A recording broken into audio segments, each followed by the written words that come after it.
Here's another late development, and this news keeps coming in as we're talking here.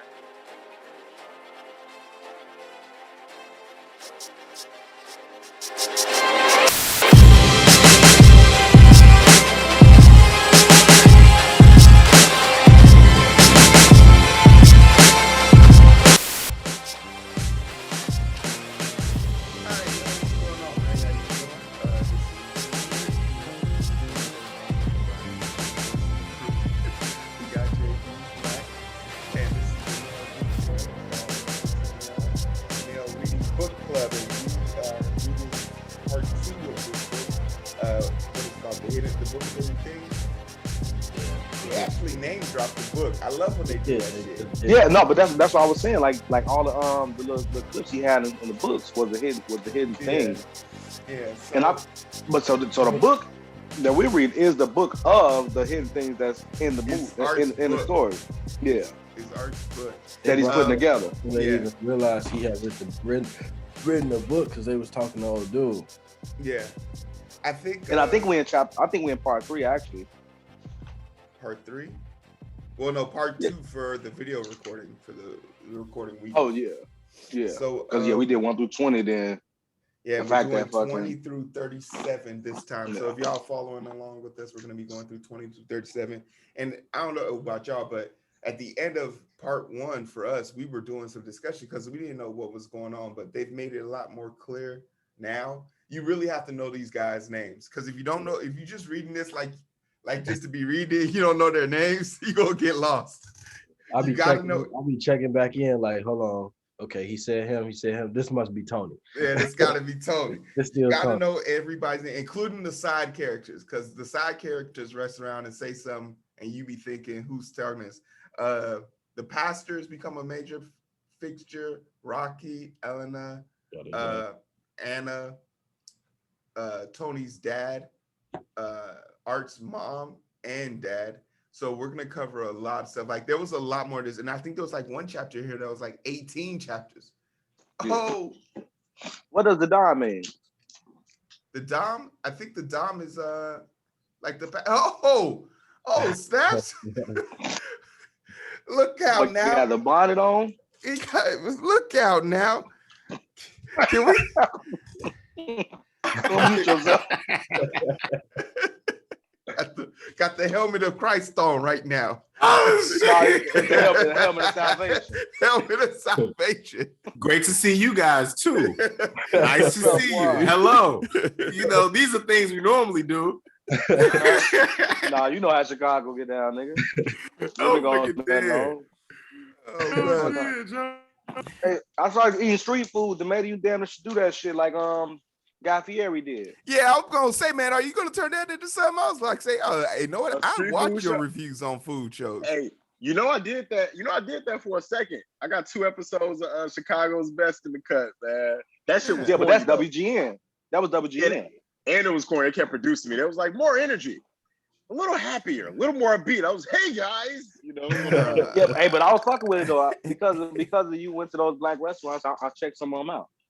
Oh, you seen that shit? I didn't know you seen that. Yeah. Remember, I'm your boy. I watch everything. Hey, a lot of my niggas don't watch nothing. That's the funny part. Remember, I went from WVON to MTV, which this is funny, man. Black, no cap for the longest, G. And he'll text me the good, the bad, the ugly, the in between. That's how I felt about my podcast. Every time, if I know I got a decent amount of view, I'm like, I know Black somewhere in there watching this shit. He might be. Don't that shit feel good? People don't even know, G. Like sometimes you be like, when you do store, I don't know if you're the same way with this Heero too. Like sometimes it don't matter if it's like 50 people on the thing. In your mind, you're really only talking to 3 or 4 people that you really respect. You know what I'm saying? You're talking to like I'm talking to Black, Mo, Keenan, and like 3 of my female friends, like with every piece of content, like, would they fuck with this? Whether they actually watch it or not, like I'm talking to them in my head, No, absolutely. Even during the past live stream, we had our biggest show. We had 200 people on live with us. But as much as I was trying to keep engaged with everybody, there was about 6 or 7 people I was just steady That talking you was to. really talking Yeah, to. just like steady focus. And you make the content first for yourself, but you want to make sure that the people your day ones are appreciative. Like you got to recognize them personally. I feel like That's a fucking fact. Cause I ain't listened to WVON since or motherfucking WGN News. That's what I love to hear, nigga. they miss your ass too. Damn, WVON definitely missed. man. How far did you get in the book? Are you up? up to speed with us or? I didn't get far at all, but shit, I don't care about spoilers. I'm still in Fabio, like the first Fabio. Okay. All right. Yeah. That's So what I was saying. That's why I was. Yeah, I think that's why I'm saying. I think at the beginning it was Fabio. yeah. So we Yeah, switched I'm over to gonna Tony on chapter 20, and now we're switching again in chapter 37. So I'm gonna just be mostly listening and then I catch on. But it's one quote in Fabio, only one quote I wanted to talk about. Go for it. That man said, you remember when he introduced Moro, and it was like Moro's not exactly modest. His approach is, if you don't know about me, then you can't afford me. And then he said, specialized in taxes and finance. He lives where money lives. And when you live where money lives, a part of that money is bound to come and live with you too. Yeah. I messed with that so heavy, and it made me think about how some of the richest people we know never leave their hood, and they end up getting tied into what it means to live in that same area. Yeah. Where people I know who don't even meet the median income of the places they move tend to come up just because of who they're interacting with on a daily basis. Like I just leave that there. I don't know what you guilty by association. You guilty by association. I always talk about that. Like you don't have to give up your old friends. You just got to be accepting of new people. Mm-hmm. Remember that no new friend shit? That shit dead, boy. Because I would have never had my job if I ain't had no new friends. This damn book club wouldn't have happened if we had no new friends. Yeah. But too bad. I pretty much fuck with y'all all since high school. Nobody in the book club, but I ain't really fuck with in high school. I think is what it is. You say what? You fuck with everybody though, so I don't know how special. You friendly as hell. That's the worst part about it. Got that mean ass face, friendly as fuck. Yeah. Nicest nice getting you the shirt off his goddamn back. Yeah, he paid you fuck you at the same time, nigga. Why you ain't got no shirt? Exactly. Oh man.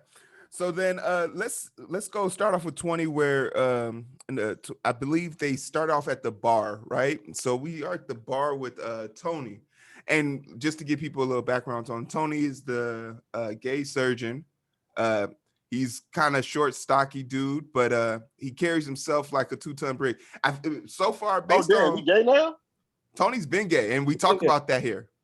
Oh, word. Okay, my bad. Well, he was gay at the beginning. They were talking about because Fabio. He was waiting to tell everybody else, but what's the name already knew.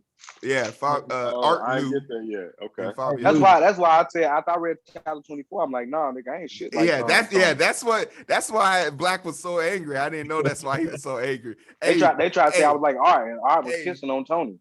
Hey, but hold up. Art was smooth with that shit. That sequence of events was that's smooth how Tony as fuck. found out he was gay. Art ain't so gay, but smooth. Art ain't gay, but he turned that nigga over.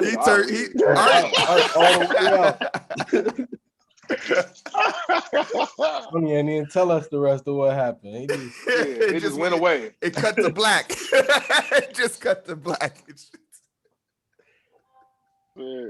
Wow. He's at the bar and he's talking amongst himself. He's trying to put things together after running into the white dog and the significance of us seeing the white dog hanging. Now, once again, I have a theory about what's going on here, but we know that, they're in old country land, and in old country land, some people eat dogs. Some people eat like the undomesticated dogs that be running around. But there's something particular about this dog in the fact that it's all white, and it sort of looked like it was upkept, and it was hanging from a tree, and it had been left to decompose. There's a theory that he probably was seeing stuff, but when you Italy, right? Huh? They're in Italy, right? Yeah. I ain't know Italians ate dogs. Yeah. I mean, but they're in old country Italy. So like that, I mean, you could put that in anywhere. Like if you in a village, if it's crawling, you eating it. Like that's just how it is. But I think like something that kind of like stuck out to me, and I want to get y'all's perspective on this. What part of, do you believe that he saw what he really did see in that woods, like, or was his mind playing game? Because I think one of the strongest senses we have is smell. Like think about anytime you think of a smell, it brings back your memories immediately. And the fact that that smell resonated with him, and he was a little tipsy, but he wasn't like drunk off his ass. So like, and we know he can't hold his liquor, so he would have thrown up. So like, do you think he saw what he really saw? As far as the dead dog? Yeah. Yeah. Yeah, I think he saw it just because he was able to say it wasn't Art Dog. From that simple fact, like he was. And this is super important. And us remembering that the dog is a white whatever, but it's a white dog is super important. The second thing that I pushed into this is when he sees his dad. Now I was baffled by the fact that his dad still lived in the town, right? And like, I don't care what your relationship is with your father, but like, I mean, he's living a certain way, and the father's there with the pastor who's like getting a lot of heat in this chapter. What is the dynamic here for us as Black men? Because our fathers are told to be not in our lives. Some of us have our fathers, some of us don't, but we all have father figures. The choices that we choose to make in our life about how we want to grow up, we're a lot more forgiving now. This generation is a lot more forgiving now. What are some things that you would make you shun or keep your parents at bay, or something in your life that you think you would keep your parents at bay? You don't tell them too much about it. I think you got the wrong. Like all of us got our mother and father, bro. They don't think like we gotta ask somebody else. We ain't none of us gonna keep them at bay. And I feel like that's a generational thing. Like it's a growth spurt. But I can think about one generation removed, like our parents, they definitely lived in secrecy. Like my parents, for them to come to America was on the low. Like only one of the parents doing it. My grandmother was like, go, just go. Don't tell your dad, just go. So stuff like that. But you absolutely right, Black. I mean, is there anything, can you speak to anybody else's experiences or any situations you've seen or heard? Well, is it different for y'all because of fucking where y'all from? Dimitri, was it like that with your people? Dimitri? In terms of like secrecy? Yeah. Like that. Like, you know what be happening? I see a lot of people deal with like fathers can be distant. Working fathers, no matter from all countries. You know what I'm saying? Yeah. But specific, like especially Ghanaian fathers, there's a stoicism that they have sometimes that can make certain people, certain personalities feel disconnected from their dad. So like, not my experience, but I know some other Africans who had trouble connecting with their fathers because like all it was about was like expectations or what they wanted for them.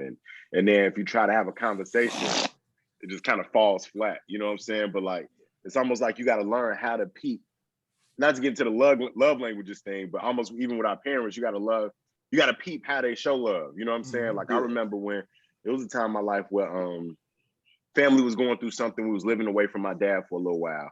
And I went back to pick up some stuff at the house that my dad was at. And he had I had a pet bird. And this man cleaned out the bird cage, like top to bottom, like the bird be leaving feathers everywhere, all of that.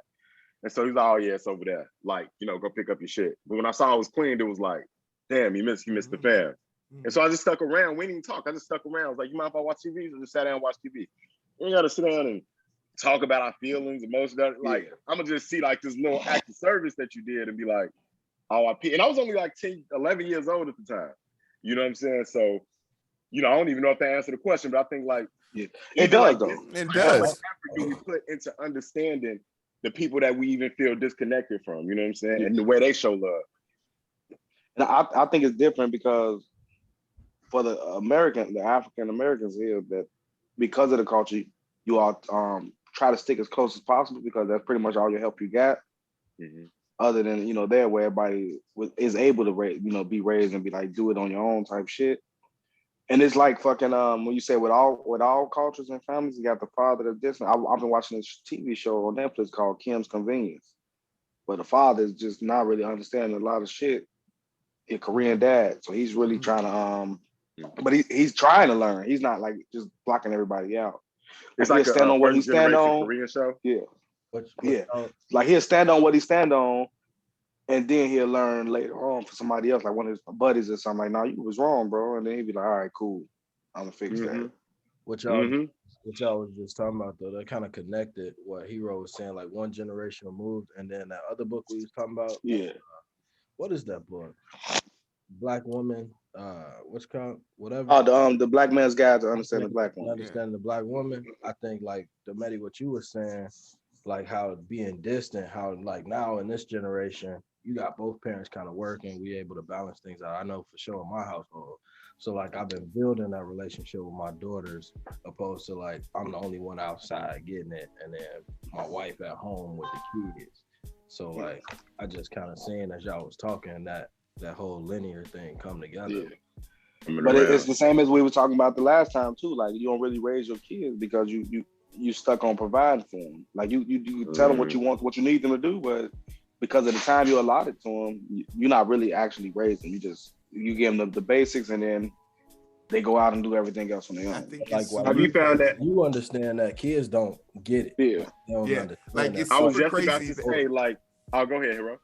I was just gonna chime in. I think it's super crazy that like people will say something like, "You see your dad out there cutting grass and doing all this," and be like, "Yeah, but do I understand that I need to know how to prime the engine, pull the cord, hold on to my lever leaf, and always make sure it's like that's not just because." See, new equipment don't even got a prime no more.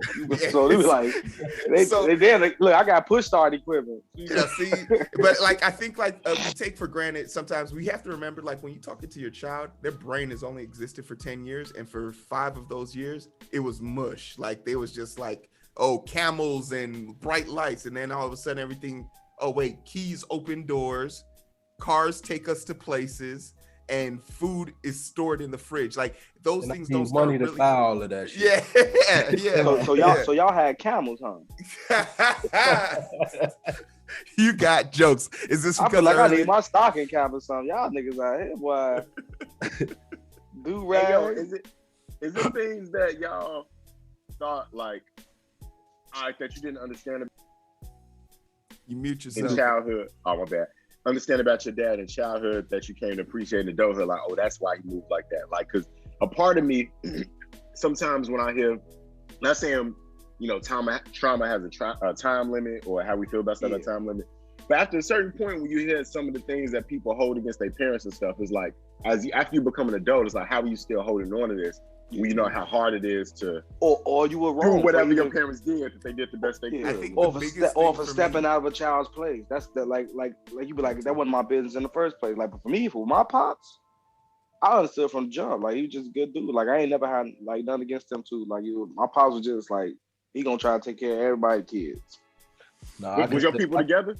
Your mom and dad? Your mom and dad was together, right? Oh, okay. Look, this is how I got my own rooms, nigga. When they split when I was like 8, I'm like, ooh, I'm gone. I had 2 rooms. He personally, like, he's showing that he's still growing, right? So like now that we got kids, trying to be closer and building relationships with his grandkids that he didn't have with us. We've had that conversation, like he back and say like, man, I wish I was able to do X. And I'm like, as I grow older, I'm able to look back and say like, shit, I'm glad you did what you did. But they didn't have the opportunity though. So you remember like fucking most black grandparents do a lot more for the grandkids because they're able to be retired and have more time, and they feel like but they don't do it like the discipline that they did for us. Yeah, because now they got the time. Yeah. They got the time to put into it instead of just having to fuck you up to show you right from wrong. Quick answers, as I like to call it. But I think the thing that like really resonated with me, I used to, as a young child, like especially because I grew up in the athletic world, my mom was always at the games for me.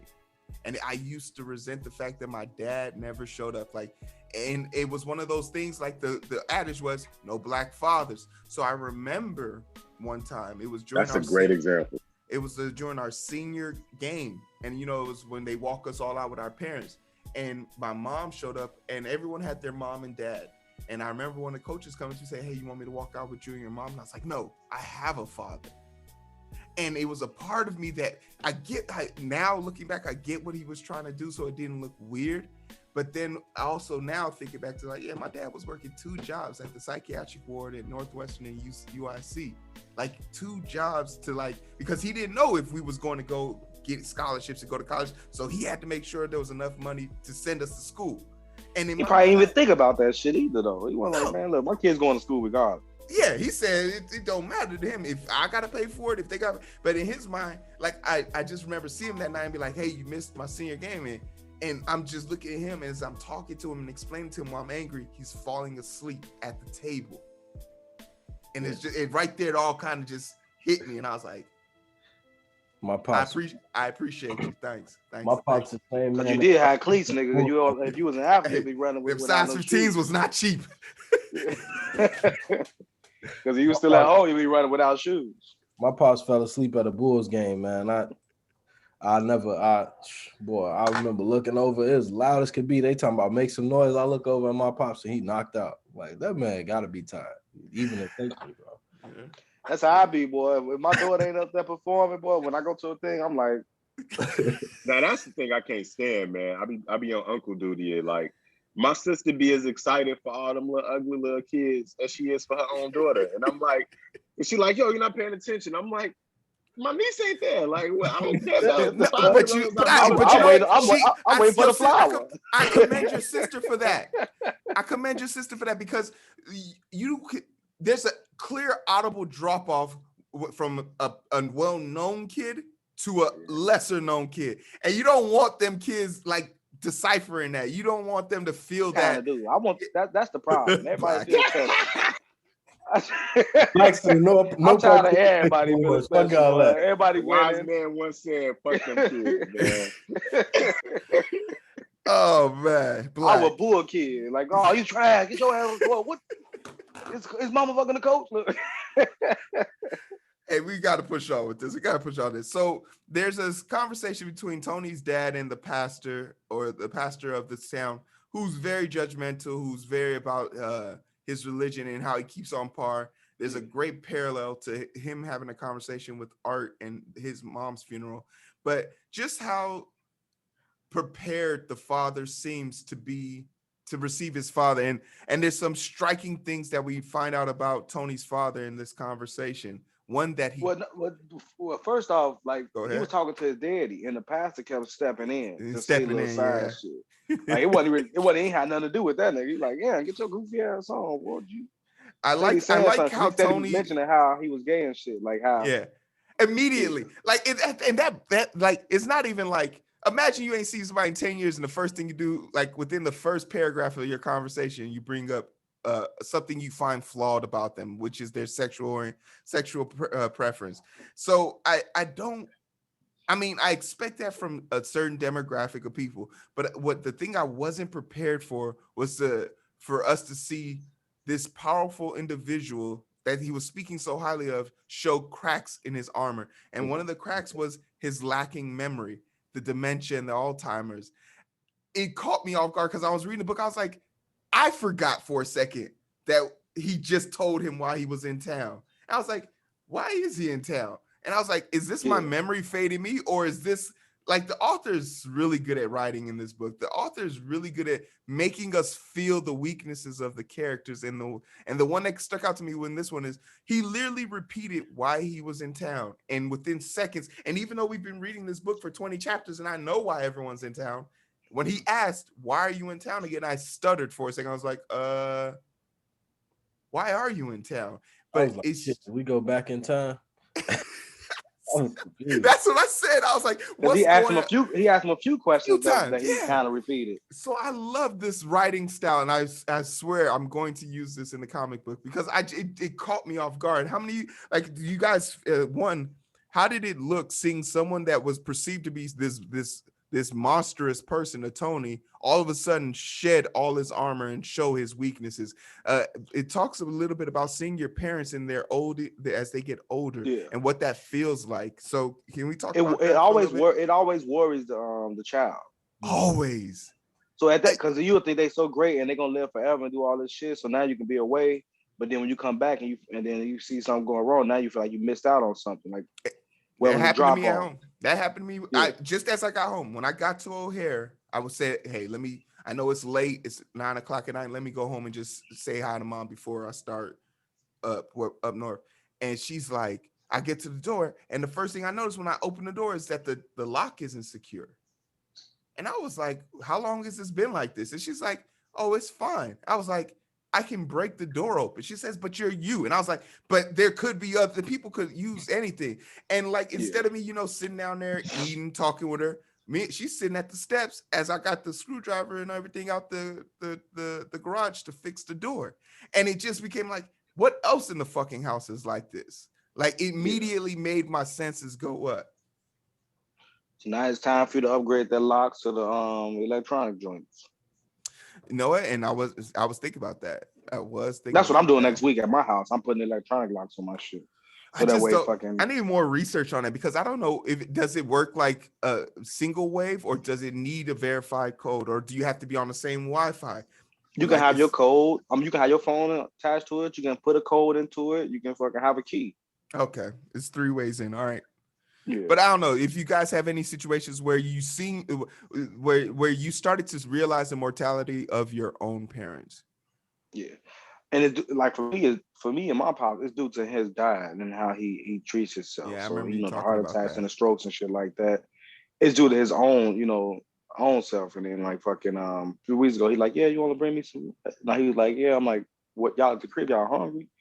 He like, yeah, bring me a burger. I'm like, nigga, you getting a salad. You are 2 days from a stroke, nigga. You are getting a salad. Yeah. I got him a Hooter salad. Like, man, where you get this salad from? This is the best salad I ever had. Put them on game, man. You got to put your parents on Hooter salads are off the chain. Yeah. But other than this, we learned, and this is the part where I was talking about. I was kind of concerned about if Tony saw the white dog or not, because he's now asking his father, who he knows has Alzheimer's or some type of mental default, about the type of dog Tony had. And remember his father brought Art up, like, cause he don't like Art up, he liked Art, he's the only person in town that likes Art apparently. No, I say no. Remember, he don't like Art. He don't like. He Art. Didn't like. No, hell no, he didn't like Art. I thought he was okay with the story. I thought everybody else liked. No, I thought the town does not like Art. No one likes Art except for the four boys. I thought they like him, but they worried about like fucking him being missing. That portion of it, would be a thing. But the father did not like Art. I thought he treats that dog. Maybe like he treats that dog like that dog is special and shit like that. Okay, so then let's see there. When he describes the dog, he takes a long pause, and that led me to believe that maybe he doesn't know what the dog really looks like, and that dog is Art's dog that was decaying in the forest. Like, what if the dementia is affecting him right then in that moment? So he's not a trustworthy narrative for me. That really made me skeptical. Everything was affecting him, but then remember the fucking where everything was at was on the fucking pastor's field. Yeah. So that's why I'm trying to think it was something that was dealing with the pastor. Maybe it was saying how the pastors were touching on the kids. Can we? All right, and then I think did he talk about Anna in this one? Tony, Tony as a straight man gave one of the most vivid descriptions of a woman. It was aggressive. It was aggressive. That's the woman that Anna, that's the woman he went to the hoe house, right? Well, it's an old girl who he thought was a hoe. That was fucking Art while she was married. No, that was in chapter 20. Anna is the wife of Morrow. And she has like 2 kids, but he just talks about her. He talks about her the way like most men talk about their wives after having kids, how they become more attractive after having kids. Like he talks about how she wears her signs of agings as badges of honors. And I was just like, I was sitting here thinking to myself, like, this is a badass. And it behooved me to find out that Fabio's girl is 27, he's 35, and his girl is just a 5'3" model. Like, she's gorgeous, and it's baffling to me that he doesn't just take pictures of his damn girlfriend. Like, all the money in the world, and you have it at your house, and you too bashful to admit that, oh, I need help from this lady who's making 6 times as much as you in a month.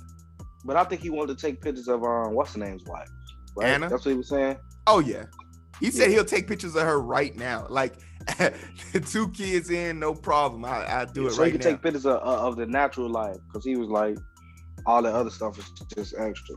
Yeah.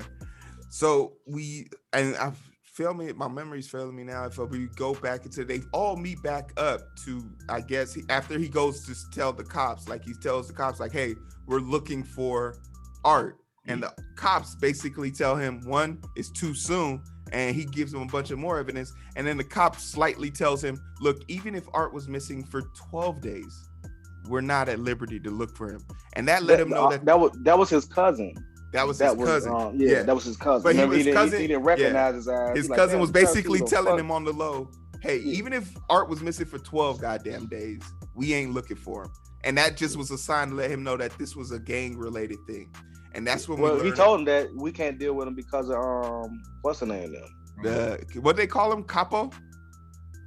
No, Corona. Corona. They call him Corona. I don't want this video to get demonetized by YouTube, so I can't use the word.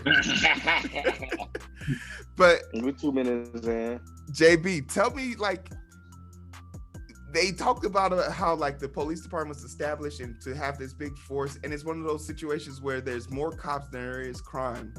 And just like how lazy this dude is. He was literally sitting there listening to music, twiddling his thumbs as this report came in. What does that speak to us, like, as far as our society coming in, like the naturalization of being over policed in situations? Like that just right there stuck out to me, and how that police chief, that mayor at the time when they built this massive tower, shot himself when Mussolini was overrun. Just the wasted resources, because you hear a lot about the messed up roads, how buildings are falling apart, the beachfront doesn't look nice, how this money is all being thrown into this police department, but not into the city. Yeah, man. I mean, it's just, that's the world, right? We need to reallocate those funds. It's not saying like we need to do away with them. I mean, you just don't need as many. We always joke about where I live at. It's like, there's twice as many cops as it is even people, citizens that live here. Like, ain't that much crime in this town. So remember how Cal City pulled motherfuckers over, the whole station come. It's like you run a stop sign, 40 cars come. Like, damn, they must got a lot of dope. They give you a warning. 45 people show up to give you a warning. All right, be careful next time. Go turn over, your ass is mine. Like, oh, man, shit. They got their guns out. You ran a stop sign, like, God damn. You know, I remember the first time Officer Mike lined us up on the block. We used to like stop and frisk us and all that. And that was the weirdest thing. Officer Mike was our 7th grade. When I was at Lincoln, he was like the little school security guard. He went from school security guard to one of the desks, and he would act like he did not know you. Like bro, like he would like act, he would stop, frisk you, whole thing, like act like he was doing a big ass drug raid. It's like, bro, I'm 16 years old, G. Like, you calm down. And when ain't even really do nothing anyway. Now he's supposed to be touching. He's supposed to be what? He's not even supposed to be touching. touching. He can't do nothing. He's not even supposed to be touching. Yeah, not legally, even supposed to be touching you. That's made me think about that. We talked about how thirsty they be. I was like, yo, this dude was a school resource officer, and then turned into a real cop, quote unquote, and was going after everybody he used to fuck with in grammar school. I'm like, this nigga. If anybody you ever made fun of him, he coming for you. That's how. Exactly. As a grown man. That's neither here nor there, though. But the thing that we push into for the next part is they get more information, and they all decide that they're going to, I guess, revisit the house. And I don't think they had too many police either. After they assumed that he was dead, though. Yeah, now they just think he's dead, and they want to solve his crime, like his murder. Yeah. But so they didn't have too many police for the crime. It's just that they couldn't go after the crime because it was the fucking cartel, basically. Yeah, it was like, so that part really.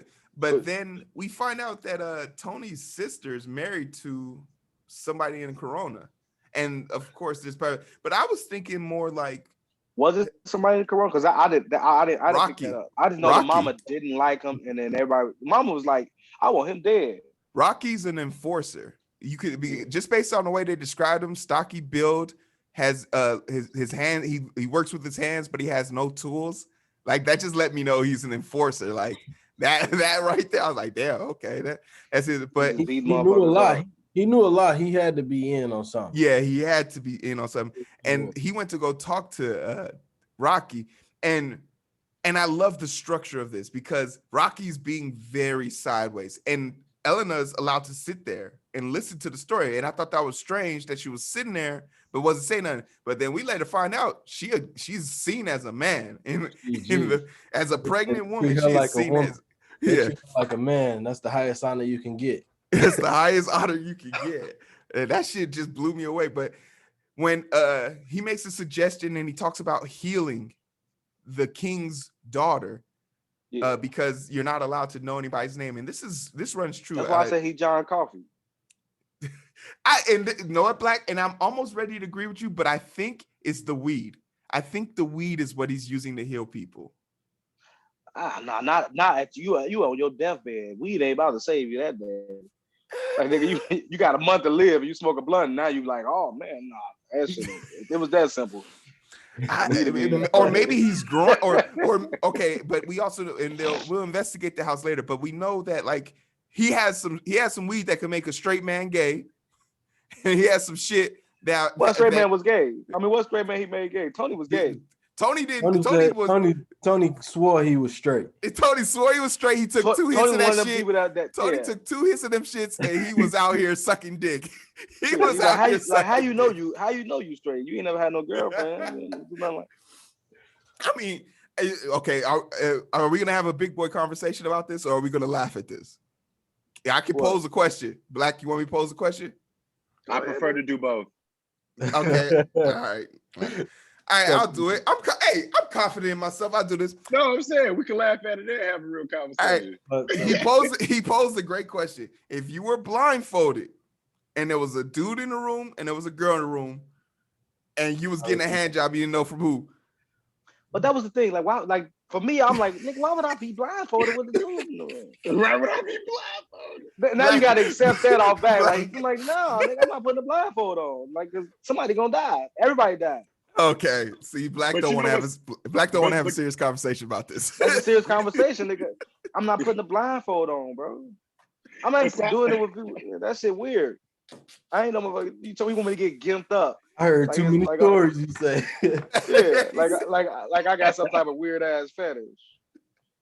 I mean, if you want, you put the gimp mask on. You know, say pineapple if it gets weird. Motherfucker kiss you and they got a mustache, well, you gonna have a problem. Why is my upper lip being tickled? What's going on here? Why is my upper lip feeling tickled? It's funny though, because like you know how you can feel someone looking at you. Yeah. Like if you're not even paying attention, I think you can feel feminine energy the same way, man. And y'all know this, you know what I'm saying? Just like you can tell when a woman's feeling you versus when they not. So like, aside from the physical obvious differences, like if you know you getting you did from a dude versus is, I think the energy itself will tell you what's what, man. You know, you can definitely smell it. It's animalistic, man. I think it's like it's the same thing. Like it's like this force around you that lets you know. Because I tell people animals hump anything. Well, you know, rabbits, they just go and they be like, if it happens, it happens. If it don't, I'm still humping your leg. I don't give a damn. So it's not. I think it's definitely for humans. Like as one of 2 mammals that take pleasure in having sex. The other being dolphins, which is weird because dolphins actually have like rape culture. Wait, what? Yeah, dolphins. Yeah, rape culture. No. Dolphins will rape. Y'all, dolphins will rape other dolphins to death. Like that's a thing for them. Like, and they take pleasure in it. Like dolphins are. I think that's the babies. Like who is that? It was one animal that raped the babies. Yeah, it's dolphins, bro. They be going in. I think it's seals, bro. Like lion seals or some shit. Yo, what y'all niggas be watching? TikTok, bro. Not TikTok. I stay on YouTube and Animal Planet and Discovery. Yeah, Animal Planet taught me about the dolphin ones. Like, there's only 2 mammals that actually have sex for pleasure: humans and dolphins. Dolphins actually enjoy having sex. Because I ain't know orcas was that motherfucking dangerous. Yo, Like trying to okay, free Willy. yeah. Free Willy did not need no help. Don't the Dolphins got the second most developed brain or something after humans? Yeah, they're up there in Probably them and intelligence. orcas, bro. Orcas too, bro. How they got when they kill sharks, bro, they only eat their liver. They know. Because it tastes good to them. It tastes good. It tastes good. It has the most nutrients for them. So they kill that motherfucker and they eat the liver and leave the body. Yep. But the way they kill, like if you on a boat and they don't like you, bro, they'll put a big wave to knock you off the boat just to kill you. But they kill just to kill. Yeah. It's crazy. Another animal that's like that, when an elephant has killed for the first time and realized how fragile humans are, they go on rampage. You ever hear about Indonesia? Elephant goes on a rampage because it figured out how to kill. And it just is like, oh, I don't have to listen to y'all? Cool. And I thought elephants just they nice until you make them not nice, shit, because they remember everything. If somebody they don't like, they ain't gonna like your ass forever. And crows do that shit too. Crows, if you do something to a crow will teach its kids to not like your ass and attack you. There's so much. One of my favorite things, and I don't watch it enough, like watching National Geographic or documentaries about nature. So many life metaphors you can pull from that. Like what you just said with the elephant. Once the elephant realizes power, I just heard a whole sermon in my head. Like I could see a pastor making that into a whole message. Yeah, it's crazy. Like that, but the hippo, they don't give a fuck. If you just come by them, you dying. Yeah, that's it. And I think Disney needs to be sued because they be putting out false advertisements. Making these deadly ass animals loving and shit. Like no, these are serial killers. Yeah, sharks kill 5 people a year. Hippos kill 3,000. When I heard that, I just said, I remember their asses being the base of the pyramid and I just want to be a king in Lion King, man. That song was jumping. What happened? They was killing everything on that motherfucker. Everybody above them, they was killing. Yeah, it was killing everybody. Every animal. You go in that wild, they killing your ass. Alligator, lion, whatever it is, they smoking your ass. Where was we? Well, y'all see the videos I posted on Twitter, right? The lady with the hippo chasing the boat. Swimming fast as hell behind the boat trying to get that get them people. Don't they swim like 35 miles per hour? 35 miles per hour. That's just crazy. Them big motherfuckers crazy, bro. What was you talking about? Okay, so they figure out the thing. So do we have any theories on how he's doing this? Is he using? I think it's herbal medicine. I think that's how he's doing. You think he's John Coffey? JB, what do you think? So you think he ran to Dr. Sebi? Well, I just think that nigga John Coffey. I think he might be the Italian Dr. Sebi. Yeah, he might be the Italian Alfredo Bowman, John as Coffey. we like to know him.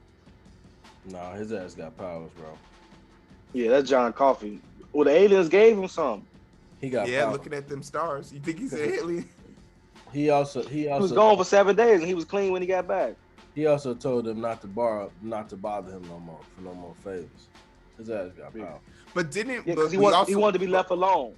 Oh, okay. Well, and this is another false telling because we find out that that's not the complete story of what happened because he actually did need another favor from the corona. So we then push into you talking about for the funeral for his mama? No, I'm thinking for when he met Michaela, and Michaela was like, "No, he's my friend. He wanted one more favor, and that was to teach him how to do the dance, the art of the dance, the sword dance, fighting." Yeah, Art asks for one more favor. But that probably was part of the thing. But well, no, Rocky was. Michaela was saying Rocky wasn't authorized to tell people that. Yeah. So then the next thing they go back to research the house, right? And Rocky ain't a made man, so they can kill him. Yeah, shoot, man. And then, but this time they go without Fabio, and I hated that they didn't go with Fabio because Fabio was the one who saw the dog and he was going to point it out to them, but they couldn't find the dog. They do the search of the house. They find out in his shed he has a bunch of GIMP stuff, but in the basement he has a slaughterhouse. So at this point I'm a little bit confused now because the room with all the books where they find the hidden book, it's just too much shit going on in the house. It seems like a Resident Evil house and I don't like it. It just made me really uncomfortable. Like there's a slaughterhouse in the basement with decaying feces, but he has a GIMP suit and everything in there, but his bedroom smells of sex. So it's what's going on and where is it like what's He got a happening. weed house, Got a weed whole Weed house. Like there's just so much going library. on. He got all kind of shit going in there. And just like he says great. multiple times in the story, every time we think we figure something out about Art, we are proven wrong. So like I just gave up on trying to figure out what's going on with this house. I just really feel uncomfortable whenever they get by the house. But once again, it's on that pastor's land. They talk about the pastor probably being fiddling with kids. They both denounce it in a sense. No, that's why Art beat his ass for real. Do you it's, He okay? So touched him when then, he was little. so you don't think it was because he was disrespecting his mom? He said no, because he was talking about Add it on. money. He said something about Tony. He said something about Tony being gay, and that's when he hit him. Yeah. Man, he was talking shit, period, and Art just wasn't going for none of that shit. Art wasn't Okay. going. Okay. I saw that as him being mad about his mom. I think this preacher touched Art. Remember, Tony said that though. Tony said he might have touched him back when they were touching kids. But like then Fabio and Mauro both was like, no, that didn't happen. Wait, He's not who touched Art? His father? the Or the pastor. Pastor. The Catholic churches were touching on all the kids. They still do. Yeah, he might not have touched the other ones, but Art didn't tell him shit. Yeah. Art didn't tell nobody nothing. And this land on this pastor's land, this land that Art got on this pastor's land, like I don't know. Too many angles point to the right. Too many angles pointing to that shit. Yeah. But remember, when he came up missing, he was on the pastor's land. That's where he was at when he came up missing. The pastor know exactly where the hell Art was at. With him. He probably been trying to get with those aliens too. They all try to get probed. He said, you know how motherfuckers be trying to get to the source, and then somebody else get there. Now you're trying to study him. That's interesting. I think both of those. I think both of them are quite plausible. The way they kind of brushed over Art's mom funeral and how she died, because they said her death was quick, but she was basically electrified. Like that's a brutal ass murder. Mm-hmm. And I felt like Art showed emotion, but he's very callous in his actions, especially towards this, but he was showing his emotion. I don't know what I made about that, but the fact that they didn't even really focus on it made me not worry about it. Well, they said that he said what he was crying about. He wasn't crying that she wasn't not. He was crying about what she was doing when she died, what she was making. She said her like life, a pesto or something. Yeah, like her life was worthless. It wasn't worth anything. And he started cursing the town. That's why everybody was like, I can't believe Art still live here. Like, why do Art still live here? Yeah. Because he said he was leaving. But after everybody started dying, he felt like he had something to do. All right. Well, then let's get into the crux of like the part that make this segment here. They finally get an invitation to go see someone above Rocky. Rocky puts out the word that someone's looking for Art, and they are summoned. Oh wait, before this, they run into the BMW or the Mercedes that drove them off the road because they wanted to get some fucking ice cream. Yeah, but like first thing first. Before they raid this goddamn house, let's go get some ice cream. The thing that pissed me off about this is that if you was gonna risk damaging the car anyway, just hit the fucking car. But he was worried that car was gonna run him over. Yeah, but that was his parents' car. He was in a motherfucking Fiat. They was in a BMW. That's too little. And it was what year BMW? That's back when who do you think was driving the car? I think it was Art in the car. Nah, I ain't gonna put all that on it. Oh my God! Just entertain me just a little bit here. Yeah, coming to see where the hell Art at, see if he okay. Because they know they looking for Art. Like, so they probably just went to go check to see. Yeah, make sure he okay. Oh, okay. Because we were under the impression he's been missing for a long time. Truth be told, Michaela said he saw him 8 days ago. So Art's been missing. Nah, it wasn't too long ago because remember when they got in the house, it was like when the food warm. It was something that was just like it wasn't that old. Shit, yeah. When they got there. Yeah. Okay. So it could have just been like that day or like sex. So it can't be that old. Yeah. Unless it's some nasty ass shit. So then what do we think? Gotta forget his weed there too, so shit. Yeah, because the weed plants were a little outgrown, but not overgrown. Yeah, so they have that low quality weed. Take 2 puffs and to make you gay. I don't know if that's low quality. That nigga was gay before he put the blunt in his mouth. That's the high quality. That's why he was a virgin. Oh shit. So we get to the bonfire, this setup where they can see like there's music playing, there's drums playing, and they talk about the sword dance. What's the correct name for the sword dance? What was it called? They called it dancing. But wasn't there like I'm pretty sure I thought there was like an Italian name for it. Oh shit, I ain't remember that. Yeah, I thought so. I'm like, I really want to see it. Like, that's too much. He said it once, but he didn't say it again. And then they always refer to it as either a skill or a dance or the blades. But the rules of this is basically there's one unspoken rule and then there's one official rule. The unspoken rule is you have to stay on beat. Or you can tell if you're on beat based on cheers and jeers from the crowd.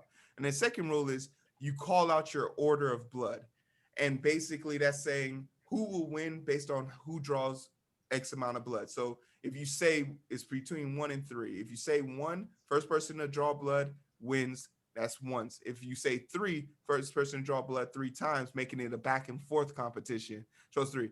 But this isn't really a fight in the sense of like a blood sport. This is more of like a ritual prayer, because most contestants look like they're having a good time and laughing with each other. It's almost as if they're also having a conversation. Older gentlemen seem to be more skilled. Younger people seem to be more skilled with the blades. Younger people seem to be more skilled at the dances. So it really speaks to the type of ways people communicate with each other versus also how they want to show their skill set. I was really enamored by this and wanted to see one of these fights in depth. Like I know there's a video. Like I think there's like a TV movie of this, and I'd be interested to see this fight in real speed because I want to know how they're dancing. Like, because the thing that came to my mind was capoeira or something like that. That was the first thing that came to my mind. But they get to meet Michaela, and Michaela is what they call a tough guy who don't need to say shit. Just a 70-year-old dude. He like 70 or some shit. No, I thought Michaela's 70.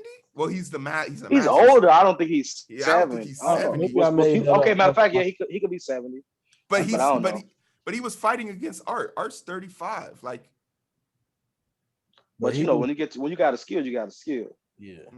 All right. So Michaela rolls up on them. He said, and a lot of people, I don't know if a lot of people peep this or not. He sends the most defiant person in the group away. He says, "Hey, can you go get me some wine?" To basically show a boast of power. He basically picked in the group who's the strongest person and sent him out, automatically taking that. So now it's just Tony talking to this dude, and Tony's like, so you know, Tony, from what we know from the past, Tony's gonna keep asking questions till he gets to the bottom of it. But he immediately understands that he has to be respectful of this guy's time. So he's eating, and while he's talking to him, Michaela doesn't even look at Tony. He's looking at the fight the whole time. And they're asking questions about Art to get a better idea. And Michaela informs them that there's another woman other than the married woman Art is fucking. That there's a woman that Art really loves but can't get. And that's why he wanted to learn how to fight, because he's under their impressions, these fights are actually prayers to ask for something. And Michaela kind of construes what it means to ask God for something and what it means to be selfish of God's time. He says that he finds it strange that we only talk to God when we need something. He says, would you talk to, basically he was saying, would you want to talk to somebody that only bothered you when they needed something? And it made me say, like, God dang, that's a good ass point. If you only invoke God's name when you need something, why the fuck would he talk to you every day? He knows that you just need something. And it made me think about just the contrast of how those things go. I don't know how you guys feel about that. I was interested to know what your perspective on that. Like, what if you talk to God on a daily basis, do you find yourself talking to him more as a want, a thank you? Like, what are those inner thoughts about? That's a good question, man. I've gotten better at praying to God all throughout the day, like in my head. And I found that like will make you feel less like you need to, because a lot of people don't care about, you have, good friends you talk about your problems with and all of that, but certain things you got to deal with internally. And so like when you sit down and really pray throughout the day, like we always look at prayer as this thing that you do. You sit down, you bow, and then you set that time apart for it. But if you're constantly praying in your head throughout the day, you feel like you got a closer relationship like with this being. And even for people who don't even believe in God as a separate being for themselves, even that time with self, you know, people look at like God within themselves. That self-reflection time makes you a more balanced person. So like, I feel like if we take the pomp and circumstance out of prayer and having to be all the way perfect, having to have a day without sin and all of that, you know, at the end of the day, you're really just doing self-therapy for the non-believer. And for the believer, you're creating a space where you don't feel like you're coming to God at the last minute just with some shit going on. And of course, God accepting us anyway, but you got to be that relationship, cultivating that relationship, same as cultivating a human relationship. Well, what the Muslims pray 7 times a day though? Chill out. It's 5. Yes, they do. Okay, it's 5. It's 5. Relax. Okay, I know it's multiple times. They got the word in the Bible. Because I know the music it go crazy in Afghan when they got the prayer time. But to your point, Black, if there wasn't so much of a barrier of entry to pray as a Muslim, more Muslim youth would be into prayer. It's just you have to be of one clothing. You have to bathe yourself. You have to have a point, and you have to be facing east, which is towards Mecca. So you got to be a fucking navigator, a laundromat service, and goddamn Bed Bath and Beyond to pray to God, and it's just too goddamn much. So, and I love this idea. JB, did you have anything you want to throw in there? No, I love this point. I love this point that he makes, and it really speaks to it, because when they go to pray, I think we're listening to Tony pray, and he talks about how he's not being, his devotion isn't accepted because of his sin, but he talks about how art is a person of sin, but art's a good person at its core. Well, if you're a person of sin, what makes you good at your core? Like, let's just use what you use to define sin as. If he's a person who's selling drugs, that no one cares about that. But they talk about it in a sense that almost as, he was like, art might be bad, but he's good enough for God. And I love the way that they kind of talk about how you don't have to be perfect to get into heaven. While that's not what it was taught to us, or even is that a black versus white thing? And I might be reaching for the fucking moon here. Remember I just posted it. You did. People and that's follow what the Bible until they inconvenience them. So, and that's what made me think about it. I was like it reminds me of how these holy books can be used to persecute and subject us to things that we don't even acknowledge ourselves. Like the fact that because he sins and he's doing that, and you're gay, but the moment you decide to stop being gay, you'll make it into heaven. Meanwhile, for a different group of people, it could be there's no way you can get in unless you're perfect. Yeah, like not even that perfect, but I'm just saying, like, if you're trying to do what the book says, I think that's the thing. Like, I feel like when people feel like they can stray apart and accept certain stuff, and the Bible not saying there's no exceptions anywhere. I never seen no shit like that as an atheist, and I still look at that book. I like what Black posted the other day. He said, y'all love the Bible when it's convenient for you. Was that you that posted that? Yeah, that's what I said. That's why I said y'all follow the Bible until it inconvenience you. So like you go do everything you can to like, okay, but I want to fuck for marriage. Boom. I want to be gay. I want to do all this stuff but because they feel like somebody think they got a measurement of sin. Because the Bible don't say what sin is greater than the other. All of them is just sin. Yeah. And it don't say what's gonna get you in there because like if you repent, but if you gonna fuck up constantly and then we try to repent after, but it don't say that. You a prime example. Logical. Yeah, I like it be moments where like it's moves I've made that allowed me to get in rooms I normally wouldn't get in, especially in the entertainment industry where if I wasn't in that room, I wouldn't have met that person. Dick. I didn't have that gift on. What's the Betty in there with Jay-Z? I'm like, he didn't hey, he's got a good point. Hey, like I'm not trying to slant your career, but if you make it that far, I'll be like, because he's black. Fuck you niggas. See, that's the problem. Y'all don't know Jesus. It's because you're black, bro. If you do too well and you black, Nah, you took it in the ass. That's brother. it. You either kill you either sacrifice Yeah. your hands or you suck some dick. Because Dirk That's right. should be a billionaire there right now, right? Sacrifice the whole family. You know what I'm saying? Yeah, he's that Dirk should be good, right? He gonna get that Jay-Z feature in no time. But nah, Man. G, nah, for real though, like it'd be certain situations where you like, yo, this isn't a sacred place, a holy place, but I know God is with me, so God is in here.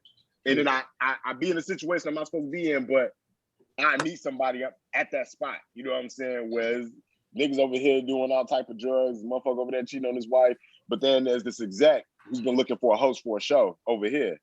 And we have a drink, we have a conversation. Now we linked up. So I'm like, man, when you have a relationship with God, you lose a lot of that rule making that keeps you out of having to, you still got to navigate the world. The Bible say be as harmless as doves, but as wise as serpents. Yeah. And so, you just got to navigate. But when you got like a relationship with God that's based not just on the text, it's not that you find like loopholes and shit like that. You just don't think about it. You just moving with the spirit. So it's like, all right, the spirit with me and I'm in the lion's den. I'm gonna figure out how to make this lion my pet. You know what I'm saying? And that's how that should be going. You starve it. No, well, we're pushing here up on an hour, so we're gonna wrap this up here. The last part I guess we want to talk about is how Michaela has now indoctrinated them. They're now subordinates of Corona because Michaela's concern is now trumped whatever's going on. And there was an altercation that took part, and I think the altercation happened because Michaela was testing to see how much his friends really care for him, because Art brags about them constantly. So when Michaela slapped Morrow, I thought that was a test for him to see if you retaliate or if you keep your composure. It lets me know how deep, like how close you are. Because if a grown man slaps you and you know you don't stand a chance and you retaliate, you throwing your life recklessly away. You didn't have Art's best interest at heart. But if you keep your composure, how the fuck you know you ain't got a chance off a smack? That smack, Yeah, if it ain't putting you to sleep. If Heero 300-pound ass slapped me, you gonna have to kill me, brother. Like it's just gonna have to go down, man. I'm gonna show Heero some shit. He gonna think he was that big. Oh my God damn, what the fuck just happened that quick? Black always want to cheat. Black always want to cheat in a fight, man. Always want to cheat in a fight. Ain't no fair fighting with Black. But I appreciate their temperament, and I appreciate Tony knowing damn well his hands ain't used to fight, being like, I clenched my fist, but I didn't know what I was gonna do. But they always just had a little surgical knife, so you can cut a little vein or something. Yeah, cut a nick artery on the carotid side. You just get a little nick, you'd be done. 2 minutes flat. But I appreciate that, and now he's given them a mission and has bestowed them, and this does two things for them. One, it gives them the ability to walk around town with that aura, like the Corona sent us. So they now don't have to jump through so many hoops to get information for people. So I like that, and I'm interested to see what's going to be happening next. But we talked a little bit about the funeral. Like I said, they didn't really bring it up that much, unless it was something you guys saw in Art's mother's funeral that stood out to you. I'll take that as a no. So then let me ask you a quick question that I'm sure y'all answered first episode real quick. What made y'all decide on this book? I started Googling and I see it's one of those like famous literary digs. But what was it? Black referred us to this book, right? Yeah, so I just basically went on the search books close to fucking cause we were trying to read books like we since what we've been reading, we were like, all right, we need a book that's close to fucking fantasy or something. No, what was the last book? What was the last book, bro? We read a serious book. We read by Paulo Coelho. The book by Paulo Coelho that we read. Alchemist. The Alchemist, yeah. So we need something that's similar to that. So I'm like, books that people recommend that's close to the Alchemist. Yeah, Black said I was taking these books too goddamn serious, but the Alchemist kicked me in the ass. I wasn't prepared for it. It really took me out of my like comfort zone. So I had to get into the book. And I like these books a lot more now. I like these versus the documentary or like social structured books. Some of this documentary, like, bro, that's like, golly. Some of what? Like when you get to the like, it's repetitive. Yeah, it's like they're filling their books with just like words. That's what it felt like. And we got to read books like that on our own. Yeah. So we can take a year and a half, because the Obama book should have took us at least a year. Obama, there's literally a whole episode where we was like chapter 5 through 7 was boring as shit, and we just talked about Mike versus Kobe the whole entire episode. That was literally it. But Obama was wild for that long, guys. Man, and then that book he was And he only talked about the first term. first turn. Yeah, that's what I'm saying. And he was talking about how other people he know that talk more than him. And I'm like I don't never want to see that person in life.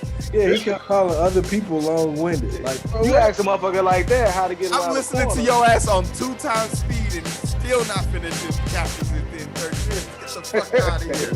still take a break, bro.